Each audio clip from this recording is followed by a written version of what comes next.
A Killer Contestant. I'm Jason Horton. I'm Rebecca Lieb. And this is Ghost Town.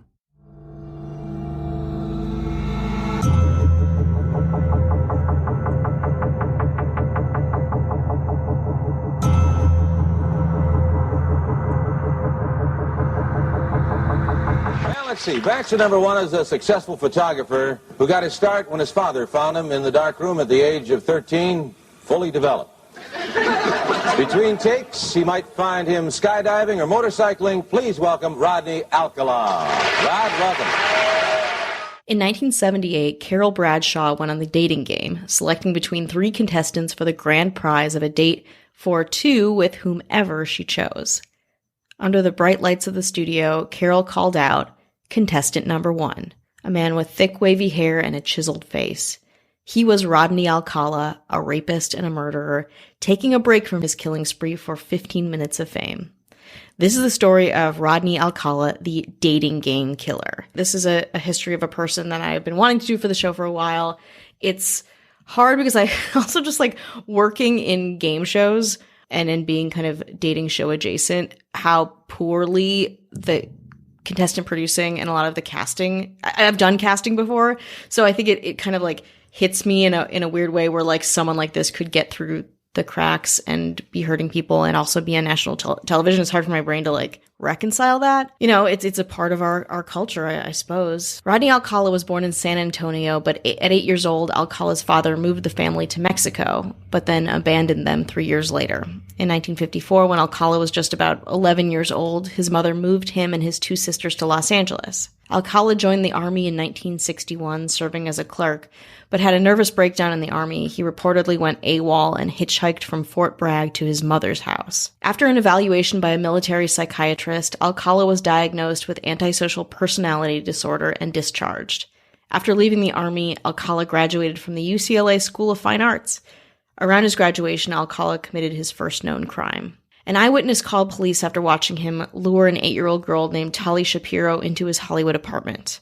When police arrived, they kicked the door open and the girl was found alive, raped and beaten with a steel bar. Alcala had left to evade the arrest warrant. He got out of the state, enrolled in NYU Film School using the name John Berger. There, apparently, he studied film under Roman Polanski, which is a sad, grotesque detail. In 1971, he obtained a counseling job at a New Hampshire arts camp for children under a slightly different alias, John Berger, spelled like the hamburger.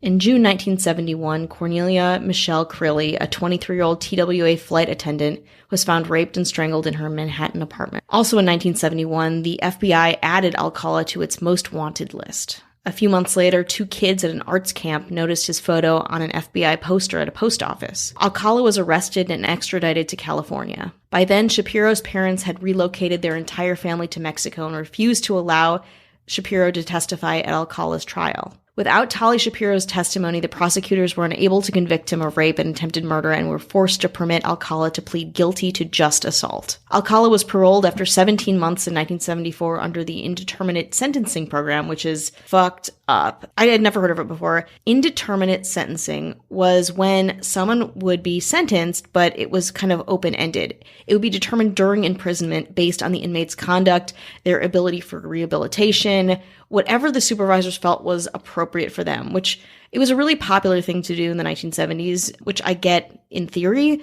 but also the amorphous sentencing of someone does not seem fair to the victims involved, those hurt, etc. The inmate could have been returned to society or be kept in prison for life. Like, those are 2 very separate things if we're talking about incarceration. Now that kind of sentence has been determined unconstitutional, I don't know, because of cases like this, most likely. Less than 2 months after his release, Alcala was rearrested for assaulting a 13-year-old girl identified in court as Julie J., who had accepted what she thought would be a ride to school. Once again, he was paroled after serving 2 years of an indeterminate sentence. Good work, federal justice system. In 1977, after Alcala's second release, his Los Angeles parole officer, for whatever reason, permitted him, a repeat offender and known flight risk, to travel to New York City. NYPD cold case investigators now believe that a week after arriving in Manhattan, Alcala killed Ellen Jane Hover, 23, sorry if I mispronounced that, daughter of the owner of the popular Hollywood nightclub Ciro's and goddaughter of Dean Martin and Sammy Davis Jr.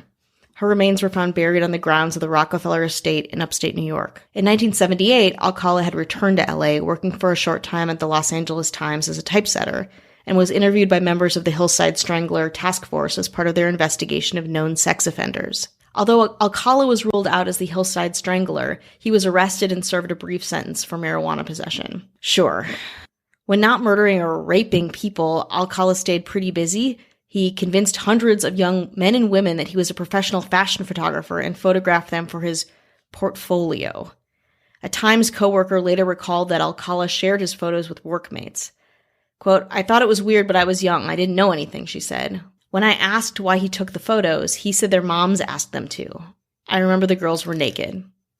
The portfolio also included naked teenage boys. Most of the photos are very sexually explicit, and most of the subjects of the photos remain unidentified. Police think some of the subjects may be additional cold case victims. In 1979, according to later trial testimony, Alcala knocked unconscious and raped a 15-year-old girl named Monique Hoyt while she was posing for photographs. And then, in 1979, Alcala was a contestant on The Dating Game. It's pretty unbelievable. A testament, again, to how poorly produced and cast these shows are, and my own experience too. It can be very triggering to think that this could happen in television, national television, and especially on a popular game show that is about dating and about people relating to each other, about strangers relating to each other. Host Jim Lang introduced him as a, quote, successful photographer who got his start when his father found him in the darkroom at the age of 13, fully developed. Between takes, you might find him skydiving or motorcycling. Like, he sounds like a psychopath. A fellow contestant later described Alcala as a very strange guy with bizarre opinions. But hey, like I mentioned earlier, Alcala won the show. Unfortunately for him, and very fortunately for Bachelorette Cheryl Bradshaw, she refused to go on a date with him. She told the Sunday Telegraph in 2012, quote, "I started to feel ill. He was acting really creepy. I turned down his offer. I didn't want to see him again." Good going, Cheryl. Let's take a little break. Hi, hello, how are you? Hello? Are you well? Are you well? We hope you are. I hope so too. You said that already. Yeah, no, we, us. I speak for both of us. The collective. Yeah. That's right. This is a white man speaking for the both of us. You know, it's worked so far without a hitch. We want to say hello to our government. Mm-hmm. Hello, government. Are you doing your job, government? Yeah. Yeah, of course you are. Of course. Ashley Matson, Ben Forsyth. We got a little Brandon Gaddis in the mayordom role. Mm-hmm. And in the governordom role, Christopher Jefferson Witt. I'm going to start giving him a new middle name. Oh, I like that. I like that. That's he is the governor. I want to say thank you to our patrons, our government, anyone who's listening. Mm-hmm. And if you want episodes like this kind of episode, but none of this or any ads, get it early. Bonus episodes, documentary episodes. Patreon.com/GhostTownPod really helps the show. It's a lot of fun. I'm working on a bonus episode. It's not ready yet. Ooh. I was making a decision between something for Strange Year and then something for the Patreon. I was like, do I give the really weird stuff to the Patreon? I was like, yeah, I think they want the weird stuff, the dark weird stuff, and not, and Strange Year will just get the slightly weird stuff.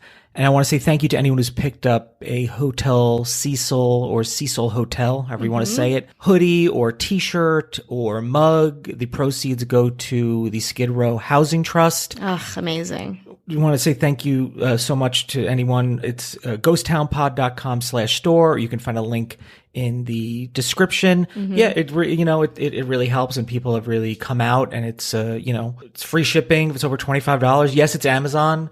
That's less work for me, but it's also all the proceeds go to that, and we don't have to go to the post office, I guess. Yeah, otherwise it would be a more expensive shirt with like a lower margin to donate, and so this is the option. Also, new YouTube video, youtube.com/Jason Horton, on an episode that we've done. Little hint, it requires some visuals. In fact, it's pretty much all visuals, so you can also find that in the description. give it a like, give it a subscribe, give it a watch. It really helps because I've had people find the YouTube videos and be like, oh yeah, Ghost Town, I've already was listening to it. It's like, oh, hey, I've been binging your episodes. Amazing. So I get messages like that. So really, the YouTube is another way to help support and promote the podcast. Everything to serve the podcast and helps the algorithm. And listen, if you have a YouTube, send it over. We'll like it and comment on it. I don't like, if you need help getting your YouTube out there and you want to serve the algorithm like we do, send it to our Instagram, Ghost Town Pod, and happy to do that for you. Yeah. That'd be great. I want to say Jason's really the one who curates the comments that we get, but I got one to my personal Instagram that I really appreciate. And it wasn't threatening, you said. It wasn't threatening. It wasn't sexual. It wasn't vague. It was in complete sentences. And I was like, why bother? And I was like, and next. But I really appreciate it. I love getting comments that don't make me nervous. And this is one of them. It's from Joshua Lambert. I follow your Ghost Town podcast, and I have to say I absolutely love it. Given I haven't been listening long, but love the content. Keep up the great work. Classic. I don't care that you haven't been listening long. You found us. And that's what counts. Can you just add and I can't wait to kill you. Yeah. It's like, show me. I like that pic. I Yeah, I know it wasn't creepy enough for Jason's liking, but let's not encourage anybody, Let's encourage good old-fashioned, wholesome American comments. So speaking of United States of America, everyone's favorite part, or am I just gaslighting them into thinking that? It's the Apple comment reviews. Oh, baby. Thank you. Oh, also, not that I've looked a ton, but I now specifically won't look because I know you'll curate the best, the brightest gems. Don't look. I'll start off with the titles of two medium bad ones. Okay. One is Mediocre from Australia. Ooh, yeah. And another one is I wanted to like this podcast, but I couldn't, from the United States. Brief and beautiful. And let's just get to the good ones. Let's get that ego going. Ooh, yeah, I need that. Please. This one is from Alnari. Great. I've been listening to this podcast since late 2019. They've gotten even better. I can listen to more information now, and it's even has more interesting stories. Keep up the good work. Improved. Give it another shot. Haters? No, I added the haters part. I tried listening to the older episodes a while back, and I felt like there was a lot of off-topic discussion. True. And I think some of the old ones still get a lot of listens, and again, that's not their fault for saying not knowing it doesn't represent the show now. I thought about privating them or making them like I don't know, behind the patron paywall or something like that. But I was like, you know what? Let's leave it all out there. Why? You know what I mean? It's what we are, and look how much we've grown. Not much, but a little tiny bit. I tried listening to the older episodes a while back, off-topic discussion. I gave it a try again because I never get tired of the Dyatlov Pass story. Nice. And the show is pretty great now. Seems to stay on track, just like right now. Yep. Also, I learned of two topics I'd never heard of in other pods. That's a feat in this day and age. I'm changing my review to reflect the new inflow. I hope this pod continues. Okay, I guess you can update your thing. Thank you very much. That's Hearts of Machines. Hearts of Machines. I would also like to know which topics that you felt we covered that other podcasts haven't, because that he or she or them are right. It's hard to not cover and try to find new things. But I think, what, I will say we do really well is, at least in title, I think we have a pretty, a nice kind of mix of things that, yes, you've heard of, obviously, and maybe some things you haven't heard of because they were new to us. So I think but I think people get excited about that, and they're like, why are they talking about patreon.com/ghosttownpod? Stuff like that. Yeah. One more. This one is from Beep Beep. I'm a sheep. So good. You make my day, and keep up the good work, from Australia. I want it to be like, you make my day and keep me warm at night. Yeah. No, maybe someone else will put that someday. Yeah, that'll be the next one. But thank you to anyone who's given us a nice review or supported us in any way. It really, really helps. And thank you to anyone who picked up a shirt. And yeah, I added some hoodies and mugs and some other stuff. And I'm working on some new Ghost Town designs. Yeah. I'm getting really into it. And then love it. Next week, really quick, somebody sent in a episode to do. Ooh. And this one's really, really interesting. I need to do just a tiny bit of just looking it over and adding a little thing, but it's going to be pretty interesting. And they're really good. They're very good at taking notes. I'm just going to keep it a secret until next week when we have an episode that a listener sent in. And if you have one, like if you're like, hey, listen, if you have the audio or if you have an inside scoop or something, you're like, hey, I think this will be good for the show, and you want to do essentially the work, and then we take the credit for it. Yeah. Which is listen. I mean, literally, this is what we've built careers on. So please join us. But no, so you can promote whatever you want, and I know that this person has a charity they want to talk about too. Amazing. So we're into it. So look forward to all of that next week and a bonus episode coming up. YouTube video, shirts, podcast, and killers that are on the dating game. Yeah. How about that? How about we get back to that? Back to the dating game. Maybe Bradshaw's rejection affected Alcala because after he was on the dating game, he killed at least 3 people almost immediately.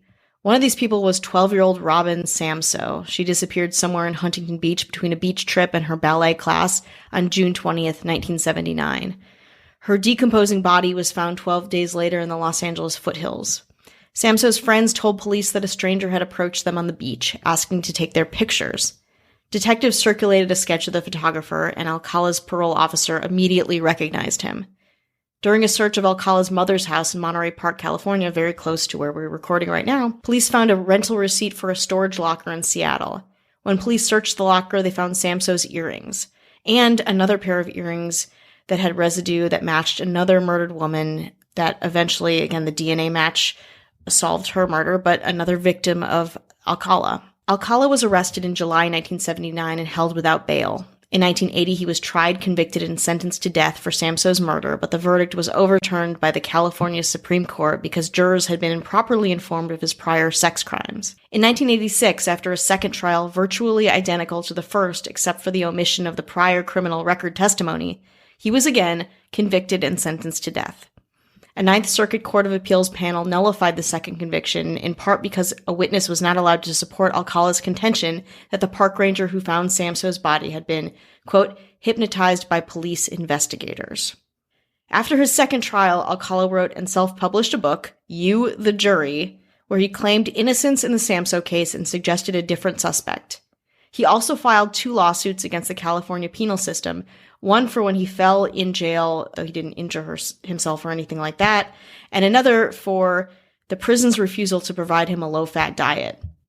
In 2003, prosecutors entered a motion to join the Samsoe charges with those of the 4 newly discovered victims. After lots of contesting from his defense, in February 2010, Alcala stood trial a 3rd time on the 5 joined charges. For this 3rd trial, Alcala elected to act as his own attorney. Great move. Again, if you're a psychopath out there, nothing says psychopath more than being your own attorney. He took the stand in his own defense and for 5 hours played the roles of both interrogator and witness, asking himself questions and addressing himself as Mr. Alcala in a deeper than normal voice.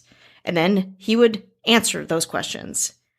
During this very bizarre self-questioning and answering session, he told jurors that he was at Knott's Berry Farm applying for a job as a photographer at the time Samsoe was kidnapped. He showed the jury a portion of his 1978 appearance on the dating game in an attempt to prove that the earrings found in his Seattle locker were his, not Samsoe's. Jed Mills, the actor who competed against Alcala on the show, told a reporter that the earrings were not yet a socially acceptable accoutrement for men in 1978. But, he said, I had never seen a man with an earring in his ear. He said, I would have noticed them on him had I seen them. Alcala made no significant attempt to dispute the 4 added charges other than saying he couldn't remember killing any of the women. As part of his closing argument, he played the Arlo Guthrie song Alice's Restaurant, in which the protagonist tells a psychiatrist that he wants to kill. After less than 2 days' deliberation, the jury convicted him on all 5 accounts of first-degree murder. A surprise witness during the penalty phase of the trial was none other than Tali Shapiro, Alcala's first known victim, who was finally willing to testify against him. In March 2010, Alcala was sentenced to death for a 3rd time. That same month, the Huntington Beach, California, and New York City police departments released 120 of Alcala's photographs, looking for help identifying the subjects and finding other victims. Approximately 900 additional photos could not be made public, police said, because they were too sexually explicit. In the first few weeks, police reported that approximately 21 women had come forward to identify themselves, and at least 6 families said they believed that they recognized loved ones who disappeared years ago and were never found. That is such a sad thing, and if you happen to see the photos, as of September 2019, 109 of them are still online. The police are still trying to find people that are depicted in the photos, get help. You can just do a Google search of Rodney Alcala photos and you can find them. And obviously this is a really good, I don't want to say a bright side of the day and age that we're in right now with the technology that we have, that we can continue to, avenge these wrongdoings against people until this guy is dead or until, some other form of justice is served. Rodney Alcala's victim count remains unknown, but could be as many as 200. Currently, he is on death row in Corcoran, California. He is 77 years old. Oof, it's a really hard, it's hard because he's still alive, and it's hard because there's so many victims who have perhaps not been found and he has not been brought to justice under their deaths and charges. But again, like I said, it's good that this is a continuing conversation. He's one of the, I think, prototypes of like a stereotypical creep. And, they say don't get into a white van. Mm-hmm. He is that white van. Yeah. A photographer, in the 70s, is probably very alluring. He probably, he looked like a photographer. And, I think we have a little more hindsight now, kind of unfortunately for back then. But yeah, he is, the what they would use in a TV show to depict somebody that was creepy or was going to lead to trouble. And, you wonder, especially the amount of game shows then and the amount of game shows and reality shows now. And there's been people, we talked about the Jenny Jones show, the murder because of that show. And there's just so many reality shows. Wasn't there one like $1 million something where they didn't even air the show? We didn't do an episode on it yet. But Megan Wants a Millionaire? Maybe. And somebody was I actually murdered. want to do an episode on that because it's but it's also just like so dark. Yeah. The fact that people can kind of not get filtered out and be on TV and do well on a show and still be fucking murderers and rapists. Like it boggles my mind. I wanted the contrast of the amount of, I'm putting reality and game show together, but the amount of it is so high. There's just so much volume. And I'm sure there's more technology, more vetting, but can the vetting and the need to keep up with these game shows and reality shows, can it keep up with people slipping through the cracks? I'm not, people that have done things that were like, we would never have this person on the show. And you wonder how many of these shows that you watch. I mean, chances are you're probably not going to see, watch a show that's, been on for like 10 years as a regular, show and be like, oh no, we found this person to be a murderer. It's usually somebody who's on it once and then they're gone and it's very turnkey. Totally. Or you're desperate and someone drops out last minute and you just have to get someone in because you're a producer and like you live week to week on a paycheck that sucks or something, you just want a body in there that will work for what you need right now. And you're sort of encouraged to, sometimes when you're not that interesting, they're like, oh, can I say I'm, I don't know, an accountant instead of what I actually do? They're like, yeah, that's fine because it's more interesting. And it's like, you're almost encouraged to be deceptive in a way. I'm not like trying to suggest that they're purposefully like, willfully ignorant, although I'm sure sometimes they are, but I think it's that pressure to be like, it's like that pressure to like, we start filming tomorrow or it's live in 5 minutes. Mm-hmm. We need a human body there. Are they the dating show, dating show killer? I don't, we won't know until it's over. So he does a podcast episode 40 years later. 40. That's right. For a long time later, we'll get some justice perhaps. But yeah, that it's very, again, someone who's dabbled in casting, but is kind of privy to the process. I'm not even sure. I mean, they must do background checks in like The Bachelor or something, I assume. But, you can just kind of walk onto a studio, and if you are handsome with a great van, who knows what will happen to you.